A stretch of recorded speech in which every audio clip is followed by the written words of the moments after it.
प्यारे बच्चों, आज मैं आपके लिए लेकर आया हूँ राष्ट्रीय पर्व से संबंधित महत्वपूर्ण शब्द भंडार यानी वोकैब्स। तो सबसे पहला तो यही है बेटा कि राष्ट्रीय पर्व किसे कहते हैं।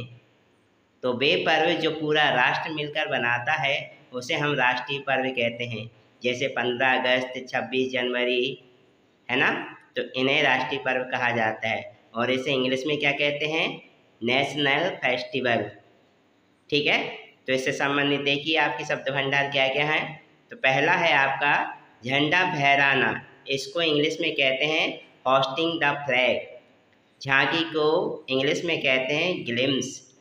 परेड को इंग्लिश में कहते हैं मार्च। लोकतंत्र को इंग्लिश में कहते हैं डेमोक्रेसी। राजतंत्र को इंग्लिश में कहते हैं मोनेकी। झंडा को इंग्लिश में कहते हैं फ्लैग। 21 तोपों की सलामी, यदि इसे इंग्लिश में कहना है तो कहते हैं 21 कैनन सैल्यूट। तोप को इंग्लिश में कहते हैं कैनन। रिवाज को इंग्लिश में कहते हैं कस्टम। सलामी देना को इंग्लिश में कहते हैं सैल्यूट। श्रद्धांजलि देना को कहते हैं पे होमेज। भीड़ को इंग्लिश में कहते हैं मॉब। लेकिन प्यारे बच्चों, याद रखना कि वह भीड़ जो हमारी प्रशंसा करती है, उत्साहवर्धन करती है, ऐसी भीड़ को कहा जाता है मॉब। तो वहाँ पर कार्यक्रम में है ना जो भीड़ उपस्थित होती है वो हमारा उत्साहवर्धन के लिए आती है ना। चलिए, लोक नृत्य को इंग्लिश में कहते हैं फोक डांस।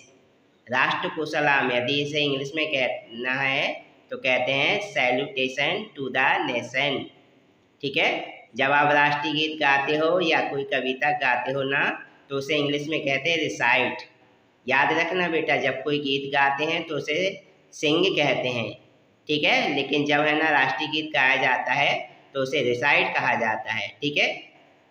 मातृभूमि को इंग्लिश में कहते हैं मदरलैंड और राष्ट्रीय गीत को इंग्लिश में कहते हैं नेशनल एंथम।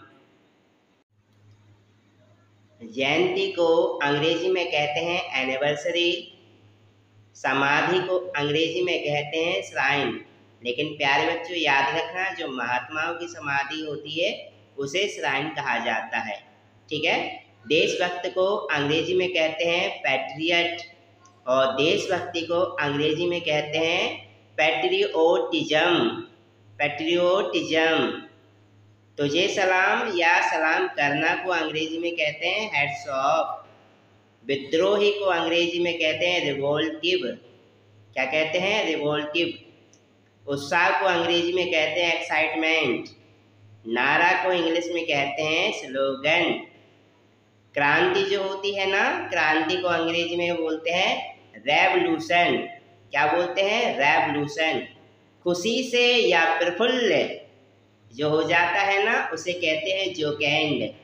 क्या, कट्टर देशभक्त को अंग्रेजी में कहते हैं शोविनिस्ट। शहीद को इंग्लिश में कहते हैं मार्टर और सर्वोच्च बलिदान को इंग्लिश में कहते हैं सबलाइम सेक्रीफाइस और बलिदान को कहते हैं सेक्रीफाइस, है ना। भाईचारा को इंग्लिश में कहते हैं फ्रेटर्निटी और बहनचारा को इंग्लिश में कहते हैं सोरोरिटी। याद रखना प्यारे बच्चों, भाईचारा होता है तो बहनचारा भी होता है, फ्रेटर्निटी, सोरोरिटी। और अनेकता में एकता, इसे इंग्लिश में कहते हैं यूनिटी इन डाइवर्सिटी। ये आपके क्या है प्यारे बच्चों, ये हैं आपके नेशनल फेस्टिवल से संबंधित वोकैब्स।